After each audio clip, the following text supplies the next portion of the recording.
जय हिंद दोस्तों, बहुत बहुत स्वागत है हमारी इस इन्फॉर्मेटिव वीडियो के अंदर।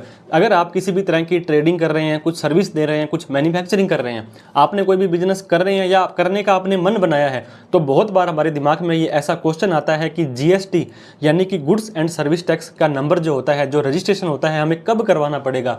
दोस्तों, अगर एक बार आप जीएसटी का रजिस्ट्रेशन करवा लेते हैं तो सारी की सारी फॉर्मेलिटीज़ आपको करनी पड़ती है, जैसे कि आपको उसकी रिटर्न्स भरनी पड़ेगी, जीएसटी भरना पड़ेगा और भी काफ़ी सारे कंप्लाइंसेस होते हैं। तो आज हम इस वीडियो में आपको बताने वाले हैं ऐसे कौन कौन से व्यक्ति हैं जो किस लिमिट तक की टर्नओवर अगर करते हैं तो उनको जीएसटी नंबर लेने की जरूरत नहीं है। तो दोस्तों, इस वीडियो के लास्ट तक बने रहें। फिर भी आपने जीएसटी लेने का मन बना लिया है, किसी भी तरह की कोई प्रोफेशनल हेल्प आपको चाहिए हो, तो आप हमें कमेंट करके पूछ सकते हैं। तो देर ना करते हुए 1 अप्रैल 2025 से फाइनेंशियल ईयर 25-26 के लिए ऐसे कौन कौन से व्यक्ति या ट्रेडर हैं या बिजनेसमैन हैं जिन्हें जीएसटी नंबर लेने की जरूरत नहीं है, जान लेते हैं। जय हिंद दोस्तों, बहुत बहुत स्वागत है हमारी इस इन्फॉर्मेटिव वीडियो के अंदर। दोस्तों, अगर आप एक ट्रेडर हैं, सर्विस प्रोवाइडर हैं, मैन्युफैक्चरर हैं, तो आपको पता होगा जीएसटी को आपको बहुत ही सीरियस लेना होता है। तो हम बात करने वाले हैं 25-26 के बारे में। 1 अप्रैल 2025 से आपको पता होगा न्यू फाइनेंशियल ईयर स्टार्ट हो चुका है और इस फाइनेंशियल ईयर के अंदर आपको जीएसटी के बारे में सब कुछ जान लेना बहुत जरूरी है, ताकि इन फ्यूचर में आपको जीएसटी डिपार्टमेंट से किसी भी तरह की दिक्कतों का सामना ना करना पड़े। हम बात करने वाले हैं दोस्तों सबसे पहले गुड्स एंड सर्विस टैक्स। जो जीएसटी होता है उसकी फुल फॉर्म है गुड्स एंड सर्विस टैक्स। अगर आप कर रहे हैं किसी भी तरह की गुड्स की सेलिंग कर रहे हैं, अगर आप किसी भी तरह की सर्विस दे रहे हैं, अगर आप मैन्युफैक्चरिंग कर रहे हैं, आपको पता होगा 1 जुलाई 2017 को ये जीएसटी लागू हुआ था दोस्तों।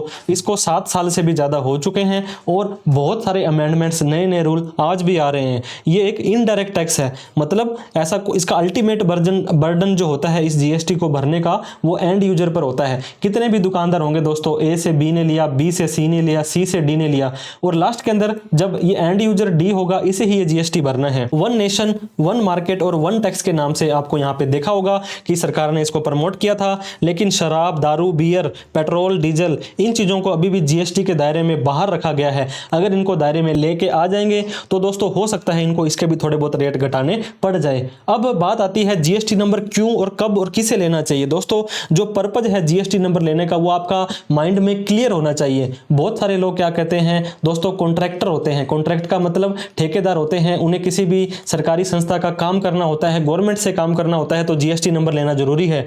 अगर आपकी जो टर्नओवर है उसकी लिमिट क्रॉस कर गई है, जो अभी हम डिस्कस करने वाले हैं। इसके अलावा बात करेंगे दोस्तों कि अगर आपने कोई माल खरीदना है और माल खरीदने के लिए जिस डीलर से माल खरीदना है वो बोलता है भाई साहब जीएसटी नंबर लेकर आओ तभी मैं आपको माल देने वाला हूं। अगर आपने बैंक से लोन लेना है तो बैंक वाले बोलते हैं कि जीएसटी नंबर लेकर के आओ। आपने अपनी फर्म बनानी है, आपने अपना करंट अकाउंट ओपन करवाना है। दोस्तों, सेविंग अकाउंट तो नॉर्मली ओपन हो जाता है, इसके अलावा बहुत सारी और भी ऐसे रीजन होते हैं जब आपको जीएसटी नंबर लेना मैंडेटरी हो जाता है। तो आज हम बात करने वाले हैं कि अगर सिर्फ और सिर्फ करंट अकाउंट ओपन करवाने के लिए, आपको पता होगा बैंकिंग के जितने भी ट्रांजेक्शन्स आपने करने होते हैं वो अगर आप अपने करंट अकाउंट से बिजनेस के करेंगे तो बढ़िया रहता है। तो मैं आपका ये डाउट क्लियर कर दूं, सिर्फ और सिर्फ करंट अकाउंट ओपन कराने के लिए आप अपना जीएसटी नंबर मत लें। इसके अलावा बहुत सारे ऐसे ऑप्शन होते हैं जैसे कि एमएसएमई यानी कि उद्यम रजिस्ट्रेशन, इंपोर्ट एक्सपोर्ट कोड, खाने पीने की चीज है तो food licence, business registration number, संस्था Aadhaar number, shop act, food licence, ITR, किसी भी तरह का लाइसेंस, सर्टिफिकेट, परमिशन। इन सभी चीजों में क्या होगा दोस्तों, आपको ना तो जीएसटी भरना पड़ेगा, ना जीएसटी की रिटर्न भरनी पड़ेगी और आपका करंट अकाउंट भी खुल जाने वाला है। तो इस चीज का आपको मेक श्योर करना है। अब जो जीएसटी दोस्तों लागू हुआ था वो कहां कहां कौन कौन से टैक्सेस को रिप्लेस करके आया था। इसने रिप्लेस किए थे 17 तरह के टैक्सेस थे जिनको हटा दिया गया था। वैट आपने सुना होगा, वैल्यू एडेड टैक्स, हर स्टेट का अलग अलग होता था। सर्विस टैक्स होता था। इसके अलावा दोस्तों central excise duty, duty of excise, additional duty of excise, additional duty of custom, इस तरह के स्टेट वैट टैक्स था, सेंट्रल सेल्स, सीएसटी था, लग्जरी टैक्स था। इतने तरह के सारे टैक्स को हटा दिया और इन सभी टैक्स की जगह सिर्फ और सिर्फ एक टैक्स जो कि जीएसटी के नाम से था उसको यहाँ पे इन्होंने लागू कर दिया है। अब हम बात करेंगे जीएसटी की लिमिट की, जो आप सभी के लिए इस वीडियो का सबसे इंपॉर्टेंट टॉपिक हमारा होता है दोस्तों। GST turnover limit is need to be check on financial year wise. मैंने आपको बताया 1 अप्रैल 2025 से लेकर के 31 मार्च 2026 तक का जो साल था, इस फाइनेंशियल ईयर के अंदर अगर आपने एक सर्टेन लिमिट से अगर अपनी टर्नओवर को क्रॉस कर दिया है तो जीएसटी नंबर लेना आपके लिए जरूरी हो जाने वाला है। तो ये लिमिट कौन कौन सी, कितनी कितनी, कब कब होती है, ये हम आज डिस्कस करेंगे। जीएसटी कंपलसरी फॉर सेल्स, दोस्तों यहां पर भी आपको अलग अलग चीजों में बांटा गया है। अगर आप सेल करते हो, किसी भी माल को बेचते हो, मैन्युफैक्चरिंग करके सेल करते हो, तो एक साल के अंदर 40,000 रुपए तक आप अगर माल बेच भी देते हैं तो आपको किसी भी तरह का जीएसटी लेने की जरूरत नहीं है। अगर मैं दोस्तों 40 लाख रुपए को 365 से भाग दे देता हूं तो लगभग 10,900 रुपए की सेल अगर आप एक दिन के अंदर करते हो, संडे को मिला करके, तो आपको जीएसटी नंबर लेने की जरूरत नहीं है। ये होता है मेन काफी सारे स्टेट्स के अंदर, लेकिन कुछ स्पेसिफाइड स्टेट्स होते हैं जहां पर ये लिमिट आधी हो जाती है, डिवाइड बाय 2 हो जाती है। तो उन स्टेट्स के लिए 20 लाख रुपए तक की सेल है, जैसे कि पांडुचेरी, मेघालय, मिजोरम, इसके अलावा त्रिपुरा है दोस्तों, मणिपुर है, सिक्किम है, नागालैंड है, अरुणाचल प्रदेश है, उत्तराखंड है। इन सभी स्टेट्स में 20 लाख रुपए, अदरवाइज 40 लाख रुपए तक की सेल होने पर भी जीएसटी नंबर लेने की जरूरत आपको नहीं होने वाली है। बात करते हैं सर्विस प्रोवाइडर की, जैसे कि हम एक सीए हैं, एक इंजीनियर हैं, एक आईटी की सर्विस देता है, ये सब के सब इस कैटेगरी में आ जाते हैं। मोस्ट ऑफ द स्टेट्स में तो दोस्तों 20 लाख रुपए तक की सर्विस एक साल में आप कर सकते हैं, लेकिन अगर आप इन स्पेसिफाइड स्टेट्स के अंदर आते हैं तो आपके लिए 20 लाख की जगह 10 लाख रुपए ही लिमिट होने वाली है। इस लिमिट को क्रॉस करने के बाद आपको जीएसटी नंबर लेना मैंडेटरी हो जाने वाला है। अब दोस्तों एक ऐसा व्यक्ति है, मान लीजिए एक टायर का व्यक्ति है जो टायर बेचता है, इसके साथ में टायर की सर्विस भी देता है, तो ये दोनों चीजें करता है। ये दोस्तों सर्विस भी दे रहा है और सेल भी दे रहा है। तो अब आपको 40 लाख की छूट मिलेगी या 20 लाख की मिलेगी, क्योंकि यहाँ पे सर्विस इन्वॉल्व हो चुकी है। तो आपके लिए लिमिट 20 लाख रुपए रहने वाली है। और जो स्पेसिफाइड स्टेट्स थे उनके लिए लिमिट दोस्तों 20 लाख की जगह 10 लाख रुपए हो जाने वाली है। तो इस चीज का आपको ध्यान देना है। ओनली सेल है 40 लाख, ओनली सर्विस है 20 लाख, सेल और सर्विस मिलाकर के है तो 20 लाख के बाद में आपको जीएसटी नंबर लेना मैंडेटरी हो जाएगा। नहीं तो जीएसटी डिपार्टमेंट वाले, जैसे पानीपुरी वाले को एक नोटिस भेजा था, आपको भी नोटिस भेज सकते हैं और आपसे पूछ सकते हैं। इसके ऊपर हमने डिटेल में वीडियो बना रखी है दोस्तों।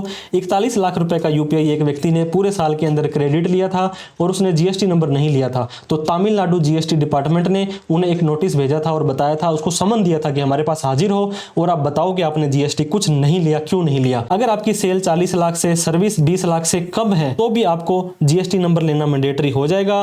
दोस्तों inter state supply of goods, अगर मान लीजिए आप राजस्थान के रहने वाले हो और पंजाब में जाकर के माल बेचना चाहते हो तो आपको जीएसटी नंबर लेना मैंडेटरी हो जाएगा। Inter state supply of service, आप राजस्थान के हैं और पंजाब में जाकर के कोई सर्विस देना चाहते हैं तो दोस्तों आपके लिए जीएसटी मैंडेटरी नहीं है। अगर आरसीएम एप्लीकेबल होता है आपके पास, रिवर्स चार्ज मैकेनिज्म, जिसमें कि सामने वाले व्यक्ति को ही जीएसटी भरना पड़ता है जो व्यक्ति सेल या सर्विस ले रहा है। कैजुअल टैक्सेबल पर्सन, आप राजस्थान के हो, दिल्ली में जाकर के आप एक महीने के लिए किसी मेले प्रदर्शनी में काम करना चाहते हो तो भी आपको मैंडेटरी रूप से लेना पड़ेगा। ई कॉमर्स हो दोस्तों, आप खुद हो, आपकी खुद की वेबसाइट है, अमेजोन फ्लिपकार्ट पे बेचना चाहते हो तो भी आपको लेना पड़ेगा। अभी रिसेंट में गवर्नमेंट ने ई कॉमर्स वालों को एग्जम्प्ट किया था, लेकिन वो सिर्फ इंट्रा स्टेट के लिए किया था। अगर आप राजस्थान से हैं और राजस्थान में ही ऑनलाइन माल बेचना चाहते हैं तो दोस्तों ऑनलाइन का तो मतलब ये होता है कि आप किसी भी राज्य में कहीं पर भी माल बेच सकते हैं, तो आपको जीएसटी लेना पड़ जाएगा। टू परचेज ऑफ गुड्स, सामने वाला व्यक्ति कहता है कि मैं आपको माल नहीं दूंगा जब तक आप अपना जीएसटी का नंबर नहीं लेके आते हैं, तो तब भी आपको लेना पड़ेगा। अगर आप एक एनआरआई हैं और कोई भी सेल परचेज करना चाहते हैं तो भी आपको जीएसटी का नंबर लेना मैंडेटरी हो जाने वाला है। तो जीएसटी का नंबर तो चलो हम ले लेंगे, लेकिन वो जीएसटी का नंबर कितनी तरह का होता है, तो टाइप्स ऑफ रजिस्ट्रेशन जो दोस्तों होते हैं ये 2 तरह के आपको यहाँ पे देखने को मिलेंगे। एक होता है कॉम्पोजिशन, जो छोटे दुकानदार होते हैं जिनकी टर्नओवर है 1.5 करोड़ रुपए या उससे कम, वो कॉम्पोजिशन में जा सकते हैं। और एक होता है रेगुलर। बात करें कॉम्पोजिशन की, उनको एक फिक्स परसेंटेज जीएसटी देना होता है और ये जीएसटी उनको अपनी जेब से देना होता है। अगर वो सेल कर रहे हैं तो टैक्सेबल सेल का 1%, सेल कर रहे हैं टैक्स फ्री की तो कोई भी जीएसटी नहीं देना है। सर्विस प्रोवाइडर हैं तो उनको 6% का जीएसटी दोस्तों यहाँ पे देना होता है। अगर हम बात करें रेस्टोरेंट वाले कंपोजिशन में जाते हैं तो उनको 5% देना है। क्वार्टर खत्म होने के बाद में हर 3 महीने के बाद में उन्हें एक GST CMP 08 का फॉर्म भरना है, जहां पे उनको अपनी सेल दिखानी है और उसका टैक्स देना है, चाहे 1% हो, चाहे 6% हो, चाहे 5% हो। कोई लेट फीस नहीं लगती है, लेकिन इसको लेट भरोगे तो डिपार्टमेंट आपसे ब्याज मांग सकता है। साल खत्म होने के बाद, पहले ये 30 अप्रैल तक था, अब 30 जून तक दोस्तों आप अपनी GSTR 4 की रिटर्न भर सकते हैं। ये टाइम से नहीं भरते हैं तो लेट फीस जा सकती है। साल में सिर्फ और सिर्फ 5 रिटर्नें भरनी है, कोई ITC वगैरह का झंझट नहीं है। अगर आप एक छोटे दुकानदार हो, इनपुट वगैरह आपको किसी को नहीं देना है, तो ये आपके लिए बेस्ट स्कीम हो सकती है। दूसरा टाइप है दोस्तों, ये है रेगुलर। आपको मैंने एक कॉम्पोजिशन बताया, इसके अंदर आपको प्रॉपर GST भरना पड़ेगा, आपको बुक्स ऑफ अकाउंट बनानी पड़ेगी, बही खाते मेंटेन आपको करने पड़ जाएंगे। अब दोस्तों रेट है, मान लीजिए कोई 5% वाला है, कोई 12 वाला है, कोई 18 वाला है, कोई 28 वाला है, कोई 3 वाला है, अलग अलग इनके टैक्स होते हैं। इसके अलावा इसके ऊपर सेस भी देना पड़ जाएगा।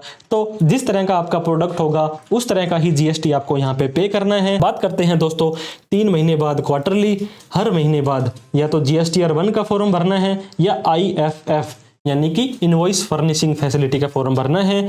3 महीने बाद GSTR 3B का फॉर्म भरना है। टाइम से नहीं भरते हो और कोई सेल परचेज है तो 50 रुपए डेली की पेनल्टी है। अगर नील की है तो भी आपको 20 रुपए डेली की पेनल्टी देनी पड़ेगी। साल खत्म होने के बाद अगर आपकी टर्नओवर 2 करोड़ से ज़्यादा है तो GSTR 9, 5 करोड़ से ज़्यादा है तो GSTR 9C आपको भरनी पड़ेगी। टोटल 25 रिटर्न्स आपको भरनी पड़ेगी दोस्तों अगर आप मंथली के अंदर हैं, और टोटल 9 रिटर्न भरनी पड़ेंगी अगर आप QRMP स्कीम के अंदर हैं। तो इस तरह से GST कंपोजिशन और GST रेगुलर के अंदर हमने आपको फर्क डिफरेंस बताया। अब बात कर लेते हैं दोस्तों, GST नंबर तो आपने ले लिया, लेकिन यहीं पर आपका काम खत्म नहीं होता है, मेन काम तो अब स्टार्ट होता है। दोस्तों कंप्लायंस करने बहुत ज़रूरी है। अगर आप सोचते हो कि कंप्लायंस करने हार्ड हैं या महंगे हैं, तो एक बार आप नॉन कंप्लायंस करके देखें, बहुत तरह का इंटरेस्ट टैक्स पेनल्टी आपको लगने वाली है। GST नंबर आते ही 3 पेज का GST का सर्टिफिकेट आपका आ जाएगा दोस्तों, उसको अपने बिजनेस प्लेस में ज़रूर लगाएं, साइन बोर्ड पे लिखें, आप अपने किसी भी सेल के बिल जारी करें। अगर आप रेगुलर में हो तो GST इनवॉइस, कंपोजिशन में हो तो बिल ऑफ सप्लाई जारी करना है। GST इकट्ठा करें, सरकार को दें, बही खाते बनाएं, सेल के, परचेज के, बैंक स्टेटमेंट के, पार्टियों के, सरकार को टैक्स दें, GST की रिटर्न टाइम से भरें, अदरवाइज आपको लेट फीस पेनल्टी लग जाएगी।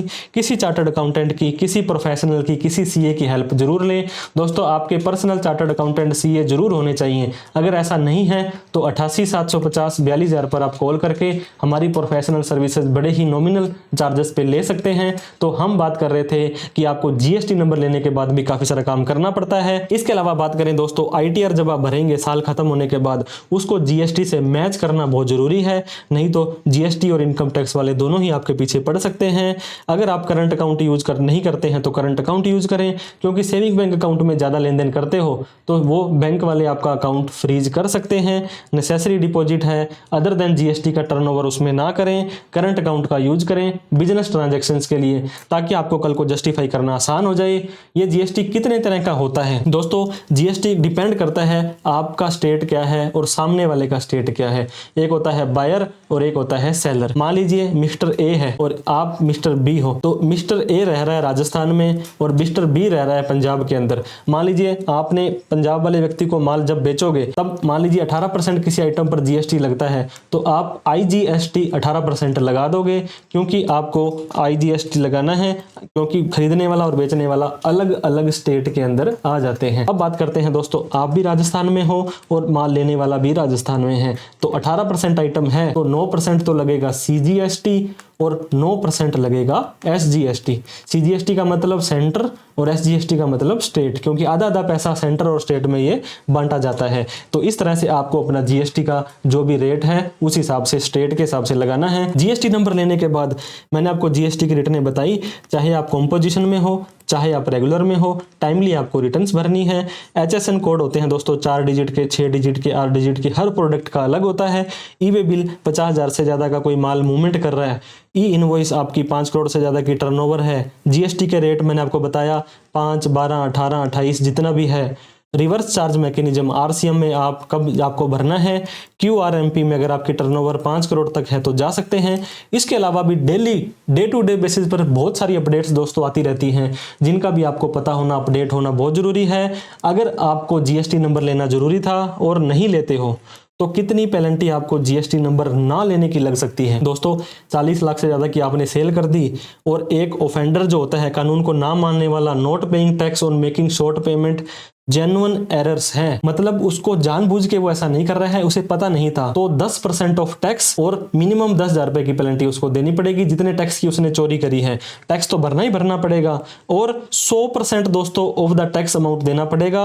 अगर वो डेलिबरेटली जानबूझ के ऐसी कोई कमी करता है, और उसके ऊपर इंटरेस्ट भी देना पड़ेगा, लेट फीस भी देनी पड़ेगी, लीगल एक्शन भी उसके ऊपर हो सकता है, तो आपके ऊपर भी जीएसटी एप्लीकेबल होता है। दोस्तों हम ये वीडियो आपको डराने के लिए कभी नहीं बनाते हैं, आपको रूल का पता होना जरूरी है, ताकि इन फ्यूचर में कोई डिपार्टमेंट की तरफ से एक्शन आए तो आप उसको आसानी से संभाल सकें और इन फ्यूचर में आपको कोई भी दिक्कतों का सामना ना करना पड़े। बहुत सारी वीडियो हमने ऑलरेडी बना रखी है कि जीएसटी नंबर आप खुद अपना कैसे ले सकते हैं, कैसे जीएसटी का सर्टिफिकेट डाउनलोड करना है, कैसे रिटर्न्स भरनी है, और भी लेटेस्ट इंफॉर्मेशन हमारी टाइम टू टाइम इस चैनल पर आती रहती है। तो वीडियो अच्छी लगी हो तो दोस्तों लाइक करके हमारा हौसला बढ़ा दें। अभी तक हमें सब्सक्राइब नहीं किया है तो प्लीज सब्सक्राइब कर लें, क्योंकि इस तरह की इन्फॉर्मेटिव वीडियो आगे भी आती रहेगी। इस वीडियो को उन सभी लोगों में शेयर करें जिसने कोई भी अपना नया बिजनेस शुरू कर दिया है या करने वाला है और वो कंफ्यूज है कि जीएसटी लूं या ना लूं। जीएसटी लेने के बाद उसे प्रॉपर मेंटेन करना सुनिश्चित करें, नहीं तो दोस्तों आपको दिक्कतों का सामना करना पड़ सकता है। वीडियो को देखने के लिए बहुत बहुत धन्यवाद। Thank you so much. जय हिंद, जय भारत।